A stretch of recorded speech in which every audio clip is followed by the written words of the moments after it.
में आपका स्वागत है और मैं आपसे मुखातिब हूँ समीर अब्बास। मेरी हिम्मत को सराहो मेरे हमराह चलो, मेरी हिम्मत को सराहो मेरे हमराह चलो। मैंने एक शम्मा जलाई है अंधेरों के खिलाफ। और एक इसी तरह की शम्मा जलाई है डॉक्टर अभिषेक सिंह ने। पिछले तकरीबन 14 सालों में उन्होंने कैंसर के क्षेत्र में बरेली में हज़ारों मरीजों को नई जिंदगी दी है। आज हमारा बहुत ख़ास विषय है क्योंकि कैंसर के जो इलाज है वो बहुत अहम होता है। देरी होने से ही ऐसा माना जाता है कि कैंसर में मौत हो जाती है, जबकि इलाज मुमकिन है। उसी थीम पर जो है लगातार डॉक्टर अभिषेक सिंह जो कि गंगाशील अस्पताल में बैठते हैं, वो अपनी लगातार सेवाएं और खिदमत दे रहे हैं। हमारा जो आज का विषय है जो बहुत ज़रूरी भी है, लोगों में बहुत सारी गलतफहमी है कीमोथेरेपी को लेकर, साथ ही रेडिएशन को लेकर। उन्हीं विषय पर हमारी बात होगी क्योंकि कैंसर के बारे में हम सब जानते हैं कि पूरी दुनिया में मौत का दूसरा कारण जो है वो कैंसर है। हमारे साथ मौजूद हैं डॉक्टर अभिषेक सिंह जो किसी भी तारुफ के मोहताज नहीं हैं, लगातार वो सेवाएं दे रहे हैं। उससे बड़ी उनकी शख्सियत भी है क्योंकि बेहद सादा मिजाज इंसान हैं। लगातार लोगों की एक अपनापन भी उनके अंदर नजर आता है। हम विषय पर सीधे आना चाहते हैं, अगर कुछ और इजाफा करना चाहें क्योंकि इंट्रोडक्शन वगैरह तो देते ही रहते हैं, अगर चाहें थोड़ा सा। नहीं, बिल्कुल हम सीधे बात करते हैं। मेरा उद्देश्य और मेरा मिशन ये है कि मैं कैंसर और कैंसर से संबंधित या कैंसर के इलाज से संबंधित जितने भी भ्रम है समाज में उन्हें दूर कर पाएँ, और जितना लोग कम डरेंगे कैंसर से या उसके इलाज से, उतना जल्दी इलाज कराएंगे और उतना बेहतर इलाज मिलेगा, उतनी जानें बच पाएंगी। जी, ये हमारे मैं थोड़ा विषय पर सीधे आता हूँ कि कीमोथेरेपी का जिक्र होता है, कैंसर किसी मरीज को हो गया और हम पहली स्टेज जो है हम कीमोथेरेपी, क्योंकि उसके बारे में लोगों में जिज्ञासा भी ज़्यादा है। हमने अभी आपका एक वीडियो बनाया था, उसमें लोग जानना चाहते हैं तो कीमोथेरेपी है क्या, किस तरह की दवाई होती है, किस तरह से मरीज को चढ़ाई जाती है, सारी प्रक्रिया पर मैं चाहता हूँ एक रोशनी डालूं। कीमोथेरेपी का मतलब हुआ दवाइयों से कैंसर का इलाज। जहाँ भी हम दवाइयों का प्रयोग कर रहे हैं वो कीमोथेरेपी कहलाता है।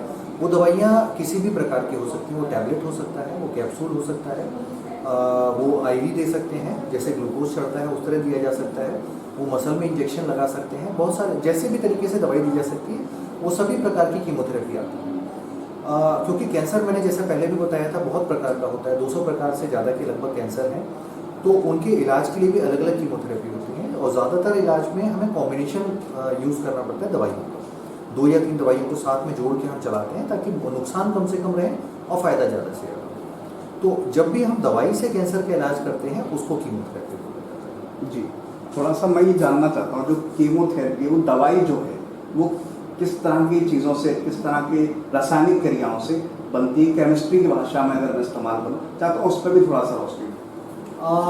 लोगों को बहुत आश्चर्य होगा ये जान के कि कीमोथेरेपी पौधों से भी मिलती है, कुछ आर्टिफिशियली केमिकल से भी बनाई जाती है, कुछ जैसे एंटीबायोटिक्स हैं फंगस से मिलते हैं, इसी तरीके से। लेकिन जो लोगों में भ्रम है कि सांप के जहर से बनाया जाता है, ऐसा नहीं है। जो बहुत कॉमनली यूज़ होने वाली दवाई है पैक्लीटेक्सेल, डोसीटेक्सेल, टैक्सिन जिनको बोलते हैं, बहुत सारे सॉलिड ट्यूमर्स में यूज़ होता है और बहुत अच्छा उसका रेस्पॉन्स आता है, उसने बहुत जाने बचाई है।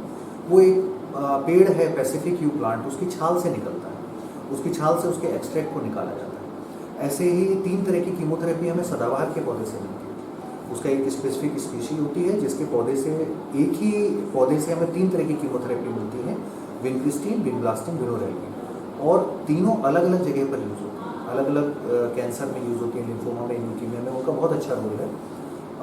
लेकिन एक तरीके से आप कह सकते हैं प्यूरीफाइड आयुर्वेदा है, प्यूरीफाइड हर्बल थेरेपी है। लेकिन लोग कीमो से इतना डरते हैं, उसके नाम से इतना डरते हैं, उन्हें ये नहीं पता है कि पेड़ पौधों से भी वो कीमोथेरेपी मिल रही है और पूरी स्टडी के बाद उनका ट्रीटमेंट हो रहा है। हर दवाई की एक डोज है, इतनी डोज आप दे सकते हैं एक बार में, इतनी डोज आप पूरे जीवन में दे सकते हैं, इतनी साइड इफेक्ट आ सकते हैं, ये सारी स्टडी करने के बाद उसको प्रयोग में लिया जाता है। तो इसलिए पहले जो कीमोथेरेपी होती थी और अब जो कीमोथेरेपी होती है उसमें बहुत फ़र्क आता है। अब उतनी कमज़ोरी नहीं आती है, उतनी साइड इफ़ेक्ट्स नहीं होते हैं, और जो होते हैं तो सपोर्टिव थेरेपी से उसको कंट्रोल भी बहुत बेहतर तरीके से किया जा सकता है। मैं बहुत अहम बात है, मैं देखता हूँ लोगों में बड़ी गलतफहमी है एक कि भाई बाल गिर जाते हैं और भी बहुत सारी डिजीज़ आ जाती हैं, दाने निकल आते हैं, बहुत सारी बातें हैं गलतफहमी। मैं चाहता हूँ उस पर भी, क्योंकि हमारा और आपका काम अगर हम ये साथ में मिलकर करते हैं कैंसर को लेकर, तो गलतफहमी दूर करना है, क्योंकि दूरी जब देरी हो जाती है तभी मौत होती है। तो मैं चाहता हूँ किस तरह की जो गलतफहमी है उसको दूर करना चाहिए। देखिए, जो पहले कीमोथेरेपी होती थी उसमें साइड इफ़ेक्ट्स काफ़ी आते थे, ज़्यादातर जो मोस्ट कॉमन होता है, उल्टियाँ बहुत होती थी, बाल गिरते थे, कमज़ोरी इतनी आती थी कि 15-20 दिन में तो रिकवर करते थे, और जब तक रिकवर करते थे तब तक नेक्स्ट साइकिल की डेट आ जाती थी। तो पूरे टाइम मरीज़ कमज़ोर ही बना रहता था, उसकी देखभाल में 1 या 2 आदमी घर के उसी की देखभाल के लिए लगे रहते थे। लेकिन अभी दवाई में बहुत फ़र्क आ गया है, उसके साइड इफ़ेक्ट्स बहुत बदल गए हैं। अब उसमें प्यूरिफाइड तरीके की आ गई हैं, लिपिड फॉर्मुलेशंस आ गए हैं, तो जिनके साइड इफ़ेक्ट बहुत कम है। बोन मैरो सप्रेशन बहुत होता था, TLC काउंट कम हो जाते थे, बार बार इन्फेक्शन होते थे, ब्लड चढ़ाना पड़ता था, प्लेटलेट चढ़ाना पड़ता था, अब उनकी ज़रूरत कम पड़ गई है। सपोर्टिव थेरेपीज़ आ गए हैं, तो उसके कारण से भूख की जो कमी आ जाती थी या कमज़ोरी आती थी, वो अब 15-20 दिन ना होके 3-4 दिन में या हफ्ते भर में ज़्यादा से ज़्यादा कवर हो जाता है। जहाँ तक बाल गिरने की बात है, उससे कई सारे मरीज़ डरते हैं। तो ऐसी भी कीमोथेरेपी है जिसमें बाल बिल्कुल नहीं गिरते हैं, कुछ हैं जिसमें डेफिनेटली गिरेंगे, लेकिन एक बार जब कीमोथेरेपी रुक जाती है तो फिर वापस बाल आ जाते हैं, सारे अच्छे से आ जाते हैं।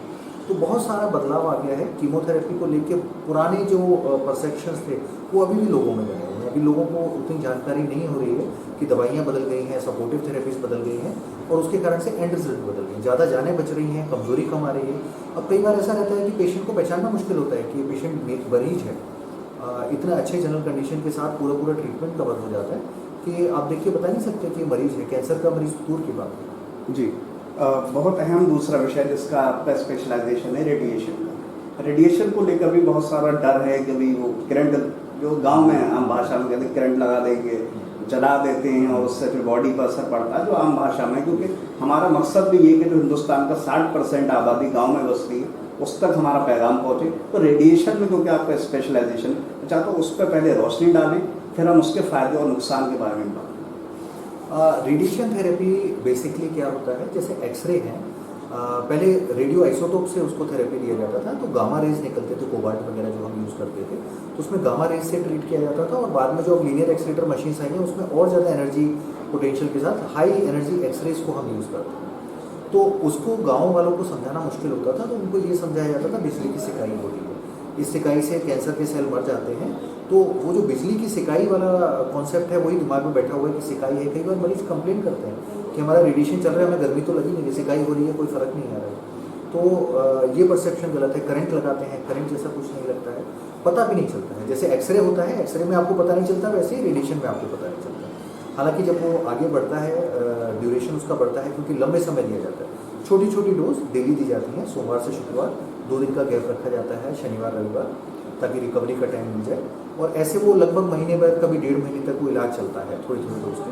आगे जब 3-4 हफ्ते हो जाते हैं तब साइड इफेक्ट्स का पता चलता है कि हाँ कुछ कभी छाले बन रहे हैं, खाल पे बदलाव आ रहा है, रंग बदल रहा है, ये सब चीज़ें बाद में समझ में आती है। तो शुरुआत में कई बार मरीज सोचता है कि हमारा इलाज ही नहीं हो रहा है, इस तरह का भी वो परसेप्शन कई बार आया, शिकायतें भी मिलती हैं कई बार। जी, मैं ये जानना चाहता हूँ कि रेडिएशन की थ्योरी लगातार आ गई है, आप उस विधि से लगातार काम, किस तरह के रिजल्ट आपने देखे, और उसके मैं चाहता हूँ फायदे पर हम जिक्र करें उससे पहले अगर कोई नुकसान है, यानी कोई बॉडी को किसी तरह का नुकसान होता है, जैसे आपने छाले का बताया, चाहता हूँ उस पर भी थोड़ा सा विस्तार से बताएं। रेडिएशन जैसे मैंने बताया कि कहीं भी डिवाइडिंग सेल्स हैं उस पर काम कर रहा होता है, लेकिन वो लोकल ट्रीटमेंट है। जब बीमारी एक हिस्से में है शरीर के, तो उसी हिस्से में ट्रीटमेंट दिया जाता है और उसके आसपास के एरियाज में उसका असर आता है। क्योंकि एक्सरेज हैं वो डिवाइडिंग सेल्स पे असर करती हैं, तो जैसे मुंह के अंदर का जो स्किन है वो डेवलप लगातार बढ़ रही होती है, जो हमारी खाल है वो लगातार बढ़ रही होती है, तो इस पे असर आना शुरू होता है। उसमें कालापन आ जाता है, अंदर मुंह में छाले बन सकते हैं, जिस भी हिस्से में हो रहा है उस जगह पे। जैसे ब्रेस्ट के लिए हम कर रहे हैं तो खाने की नली में कभी कभार छाले बन जाते हैं, लंग्स में थोड़ा असर आता है। लेकिन अभी का जो रेडिएशन टेक्निक्स हैं वो इतने बदल गए हैं, इतने प्रिसाइज हो गए हैं कि पेंसिल की नोक के बराबर, पेंसिल टिप के बराबर हम लोग प्रिसीजन से वो रेडिएशन दे सकते हैं। अभी ट्यूमर की डोज प्रिंटिंग होती है, ट्यूमर बहुत इरेगुलर शेप का, अजीब शेप्स के होते हैं, तो उसको पूरा डोज प्रिंट किया जाता है, जैसे उसे डोज से प्रिंट कर दिया गया और उसके आसपास के हिस्से में बिल्कुल रेडिएशन दिया जाता है। मल्टीपल साइड से IMRT टेक्निक से बहुत सारी बीम से दिया जाता है कि एक जगह से ज़्यादा डोज ना जाए, कई तरफ से आए। जैसे हम स्टेज पे देखते हैं कि कई सारी फोकस लाइट्स हैं, थोड़ी थोड़ी लाइट दे रही हैं ताकि एक्टर का चेहरा ना चमके, चेहरे पे आंखों में ना चमक आए, और लेकिन चेहरा चमकता रहे। तो ऐसे ही हम कई सारी फोकस तरह से डायरेक्शन से फोकस देके वहाँ पे डोज ज़्यादा कर सकते हैं और साइड इफेक्ट्स को बहुत कम कर सकते हैं। तो अभी जो नुकसान हो रहे हैं रेडिएशन के काफ़ी कम हो गए हैं। अभी जैसे हमने पिछली बार में बात करी थी, प्रिसीजन इतना बढ़ गया है कि ब्रेन में अगर कोई ट्यूमर है जिसका ऑपरेशन नहीं हो सकता, तो प्रिसाइज रेडिएशन से उसकी सर्जरी करी जा सकती है, उसको एक तरीके से वहीं के वहीं ख़त्म किया जा सकता है। तो रेडिएशन ऐसी टेक्निक है जिसमें बीमारी को पूरी तरह ख़त्म करने की क्षमता रहती है, और उसके अब बहुत सारे फ़ायदे भी निकल के आ रहे हैं।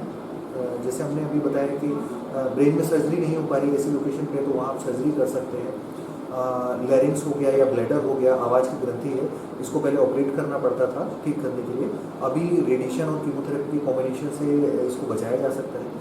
तो जो मरीज़ है उसकी आवाज़ बची रहती है जीवन भर के लिए, तो आवाज़ का चले जाना बड़ा नुकसान रहता था। ब्लैडर में कई बार हम ब्लैडर को बचा पाते हैं, अदरवाइज़ ब्लैडर को निकाल के, पूरे पेशाब की थैली को निकाल के उसकी जगह नकली ब्लैडर बनाना पड़ता था या अलग पेशाब का रास्ता बनाना पड़ता था।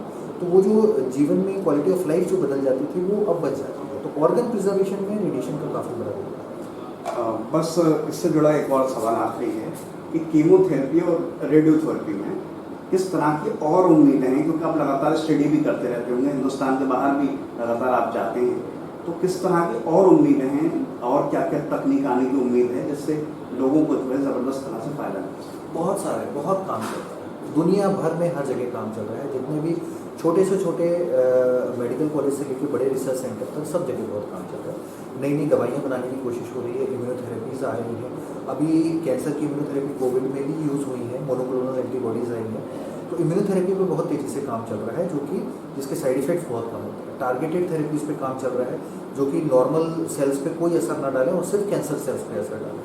ऐसे ही रेडिएशन को बहुत प्रिसाइज किया जा रहा है। रेडिएशन की सिर्फ तकनीक में फ़र्क नहीं आ रहा, रेडिएशन की क्वालिटी में फ़र्क आ रहा है। प्रोटॉन का यूज़ किया जा रहा है रेडिएशन देने के लिए, तो हाई एनर्जी जो है आप एक एरिया में डिपॉजिट कर सकते हैं।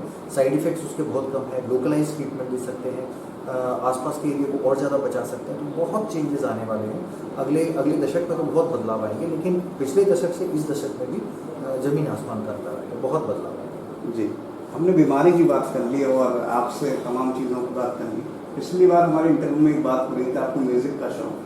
म्यूज़िक के साथ साथ उस वक्त आपको कोई गाना भी याद नहीं आ रहा वो तो खैर अलग बात है, ज़िंदगी में मसरूफ़ होती है, बिजी होते हैं, और भी कोई शौक़ रखते हैं डॉक्टर अभिषेक सिंह, जब चाहते हैं तो उसका जिक्र करते हैं। क्रिएटिविटी का शौक़ रहता है, छोटी कहानियाँ वगैरह लिखने का वो रहता है, कभी समय मिला तो लिख लेते हैं।